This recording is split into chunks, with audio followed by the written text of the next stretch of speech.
So, as we get into the new Avengers Incursions, what we're going to find here is that this story is going to lead directly into the 2015 summer event. That is to say, the end of everything, where Marvel is coming out with Battle World, and they're coming out with this story whereby most likely the entire Marvel universe gets revamped. And so, what we do is we start with this Incursion stories that we're going to be picking up with New Avengers issue number 1. And what happens here is Black Panther realizes there's another Earth that's currently, I guess, outside or orbiting our current version of Earth 616.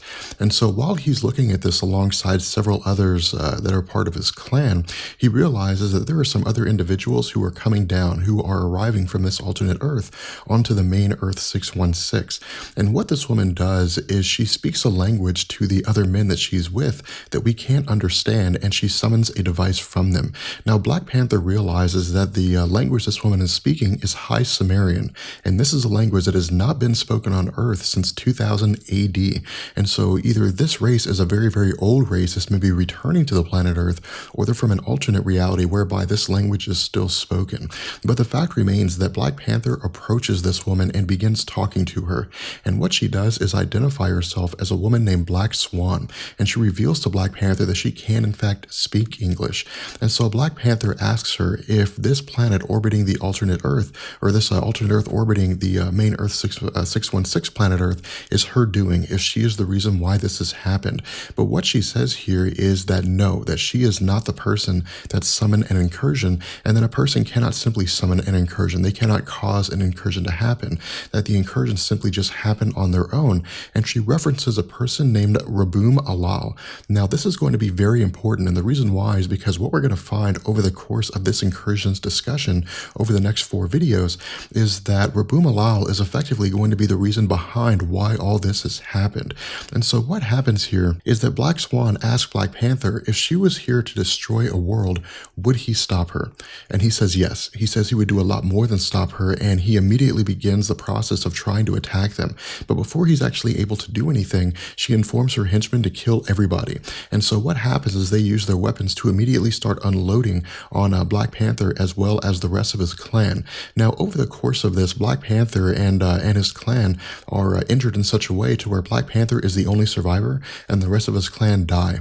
And so Black Panther, for the most part, swears vengeance against Black Swan. And so what happens here is that as Black Swan is speaking with one of her henchmen, she tells her henchman, or asks her henchman whether or not he's capable of doing what needs to be done, and he says no. And so she strikes him down, and then she kills him.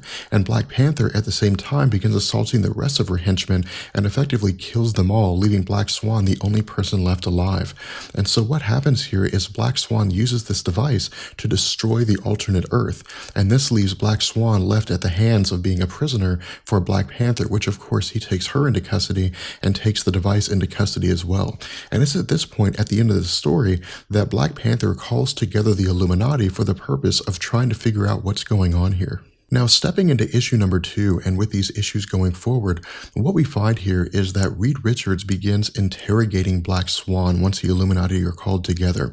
And this is when we actually learn about what's going on with the incursions. We learn about what's taking place, like what's actually happening with regards to these alternate Earths. And what Black Swan tells Reed Richards is that the Great Destroyer demands a sacrifice. But the problem here is we don't know, and even now, we don't know who Raboom Alal is, and we don't know if he's the Great Destroyer, if the two of them are combined, or if perhaps this is just some kind of mythology that has been spread among their people or among her people before the end of the world. But what Reed asks her is why it is that she destroyed that planet, if that's the planet that she's from. And what she says is that that planet is not her planet, but that it was a planet Earth. And the whole basis behind this is that as far as Reed Richards is concerned, it doesn't make any sense for someone to destroy their own world. And of course, again, Black Swan says that this was not her home, that she has no real home. She says that the wheel of destruction, that is to say the game that's being played of the various Earths being destroyed, requires a sacrifice, and that this sacrifice, for the most part, requires that individuals give up who they are, that they make decisions they would never normally make. That is to say, they have to stop being heroes and start making decisions about destroying other worlds. And so Black Swan says that Reed Richards has no real idea what's coming here, that he has no real understanding of what's going to take place. And so what Reed Richards asks is that she does explain to him this, that she tells him what it is that's coming. And so what we do is we switch to Reed Richards as he's speaking with the Illuminati, as he's explaining to them what the incursions are. And what he says is that within the Marvel landscape, you have the entire multiverse. That is to say, you have the very beginning of the multiverse, you have the very end of the multiverse, and you have a infinite number of Earths within this entire multiverse. If a possibility exists, then a reality exists for it. And he says that it's somewhere along the line on an alternate Earth, an event took place. There was some kind of destruction on this alternate Earth that resulted in that Earth being destroyed. And so as a result, the entire lifespan, that is to say, the time it would take for the universe to end after its beginning, has been shortened.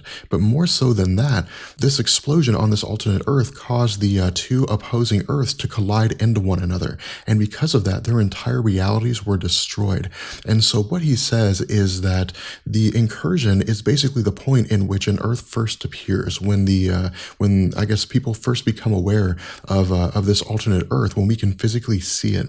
And so he says after this Earth appears, there's exactly 8 hours before the two Earths collide. And at this point, they have two options. Either they can do nothing and they can allow both Earths to collide and their universes, their respective universes, to be destroyed entirely, or they can destroy one of the Earths. Now, if they choose to destroy one of the Earths, it will only destroy that Earth and not the reality as a whole. The reality would keep on existing. It's simply that the reality would be devoid of that one particular Earth. And so what happens here is that the Illuminati begin toying, or I guess at the very least discussing, even if only in an academic way, what would happen, or the possibility of using the device that belonged to Black Swan to start destroying other worlds. And Captain America, who of course again at this point has taken over the role of Charles Xavier and the Illuminati, immediately says no.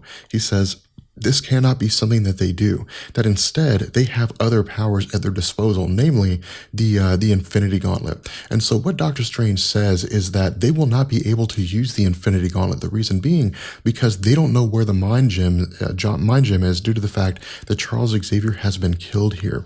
And so what Namor the Submariner does is he speaks up and he says that because the Infinity Gems communicate with one another, because they want to be a whole, he says that all they have to do is use the other 5 gems, and that will tell them where the Mind Gem is. And so what they do is they assemble the 5 gems, and they go about the process of trying to find the location of the 6th Infinity Gem, the actual Mind Gem. And so what we do here is we pick up with Beast in New York with the death of Charles Xavier. And what happens here is Beast is given an envelope by the executor of Charles Xavier's estate. Now the executor says this envelope passed beyond the purview of the executor, meaning that the executor doesn't know what's in this envelope. And so what happens is when Beast opens this envelope, it's simply a piece of paper with the words remember. And what this does is it triggers a long suppressed memory in the mind of Beast that had been planted there by Charles Xavier. And what Charles Xavier does is he effectively tells Beast that within a safe that he has hidden in his study, or I guess a full chronology of all the events that Charles Xavier had been involved in as part of the Illuminati. But in addition to all this information, what we see is that within the confines of this safe is also the Mind Gem. And so when Beast takes the Mind Gem out, the Illuminati immediately become aware of its presence, and they teleport to where Beast is at. And so what Captain America says is that Beast is effectively being inducted into the Illuminati, and he tells Beast to come with them. And so what they do is they of course use Lockjaw to teleport Beast along with the rest of them back to Wakanda. And so what we do here is we pick up with the Illuminati in Wakanda, and what's happening here is Doctor Strange is planting a device in the hand of Beast. And what he says is that this device, or I guess Reed Richards says this device will serve 2 purposes. The first purpose will be to effectively be a very basic communicator. It can give them small commands, send out small commands, run, assemble, and so on. But more so than that, it will warn them of an impending incursion. It will warn them of an instance when an incursion shows up, when the 8-hour window begins. And so what happens here is Reed Richards begins speaking with Black Swan again.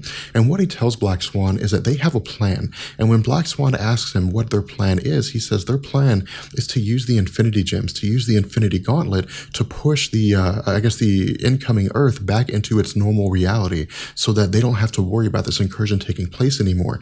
But Black Swan says this won't work. She says the Infinity Gauntlet exists in her reality, or at least it did, and that it will ultimately fail due to the fact that the Infinity Gems cannot be used outside of their native reality. And this is a very new concept to us. This is something that we had never really experimented with before. We had never really seen an instance whereby the Infinity Gauntlet was used, or at the very least was intended to be used in an alternate reality. And so this is basically Jonathan Hickman telling us that the Infinity Gauntlets exist in their own reality, and they cannot be used outside of that native reality.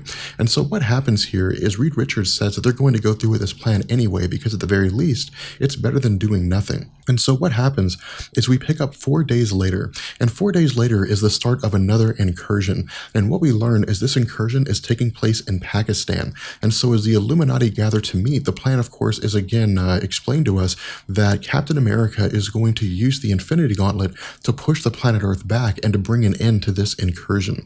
And so what happens here is Captain America, during this incursion point, assembles the Infinity Gauntlet and uses the full power of the gauntlet to the best of his ability to try to push the Earth back. And immediately he's successful, or I guess initially he's successful, in the sense that the Earth begins to move away. But the problem here is that the rest of the Illuminati begin to detect some kind of a vibration, some kind of an after effect of the Infinity Gauntlet being used. And as a result of Captain America's actions, the Infinity Gems explode with the exception of the Time Gem, and the Time Gem simply just vanishes. And so at this point, the entire Infinity Gauntlet is no longer of any use. And so what happens here is the Illuminati go back to the drawing board. They regroup and they begin again talking about the idea of using Black Swan's device, or at the very least creating their own device to destroy other worlds. And again, Captain America steps up and Captain America says no. He says this cannot happen. They cannot use the idea, or they cannot step into the idea of even entertaining the idea of destroying other worlds. He says the whole reason behind them creating this device may very well be academic, but the problem is that over time, they will begin to, I guess, fall into the rationale of saying, well, we should use this device. And ultimately, they'll fall into the trap of destroying other worlds in the same way that Black Swan had done. And so what happens here is Tony Stark apologizes to Captain America for what comes next, and Doctor Strange uses his powers to wipe the mind of Captain America entirely.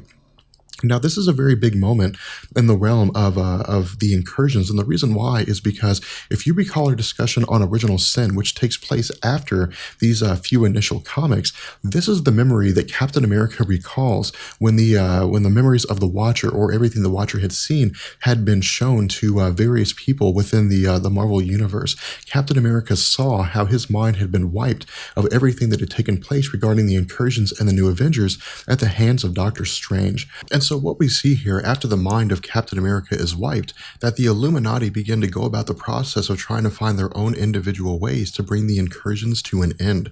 We of course see that Doctor Strange begins experimenting with the idea of maybe summoning Shuma Gorath, or at the very least tampering into the ideas of the Blood Bible. Now Wong is immediately repulsed by this idea, and what he tells Doctor Strange is that this requires the souls of 40 fallen men, but that it also kills the caster. But what Doctor Strange says is that for the most part, this is just a necessary sacrifice. But again, before they're able to get too far into their investigations, before they're able to get too far into their ideas, what we find is that another incursion is taking place, and this one is taking place in New York. And so what happens is the Illuminati band together once again and meet at the point of incursion.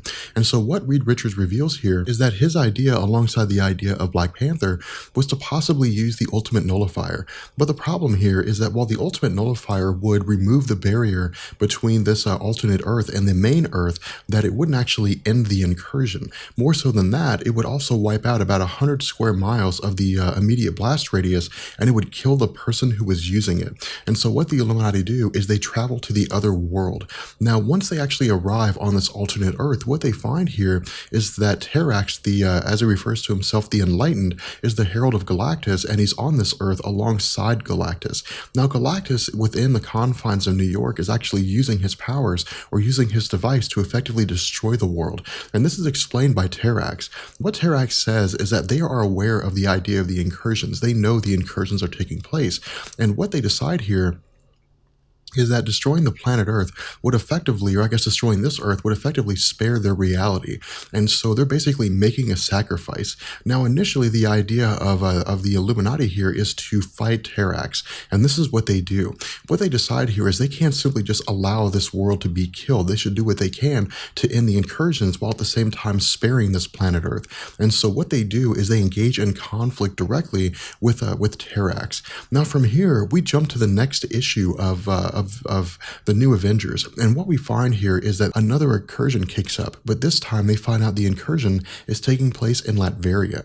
And so what we do here is we jump forward yet again, and what we find is the Illuminati and Black Swan have arrived in Latveria. Now, within the confines of Latveria, what they find here is that the son of Dr. Doom and Dr. Doom himself are doing their best to hold off this incursion, but this incursion is a little bit different. And what Black Swan tells us is that this world is a blue world, and what this means is that this heralds the arrival of the map makers. Now, the map makers were initially confusing when they first showed up in these stories, and the reason why is because it's not clearly explained. That is to say, it's not, I guess, totally clear by Black Swan the way she explains it. But the way that the map makers work is like this. The map makers travel the multiverse, and they simply strip worlds of their valuable resources. And what the map makers have done is they had previously stripped a world. The incursion point had met the world that the map makers were on with Latveria, with Earth 616. And so the map makers would jump from that alternate Earth onto the main Earth 616 universe. Their intention would be to, I guess, eliminate all opposition and then to pull a chunk from the alternate Earth to destabilize it and then to allow that Earth to be destroyed, which would bring the incursions to an end and it wouldn't destroy both worlds. At this point, they would go about the process of stripping the Earth 616 and then they would move on to the next world at the next point of incursion. And so what happens here is the Illuminati travel to the alternate Earth, the Earth that the map makers had come from. And what they realize is, again, what Black Swan had told them is true, that this Earth is totally devoid of all life, that the Earth is totally eliminated for the most part. And so what they do is they choose to basically undergo the process of destroying a world. And this is a very pivotal moment because what this means is the Illuminati have now crossed a line that they can't come back from. And while Black Panther is the first person to do it, the Illuminati have basically taken the steps in destroying a world for the very first time. With that being said, we're going to go ahead and bring this video to an end. In the next video, we'll pick up with what happens after this and the ramifications of the Illuminati after they've crossed this line. With that being said, I will catch you guys in the next video. Peace. Be sure to follow me on Twitter. There you can keep up with all the updates from Marvel Explained and talk to me directly.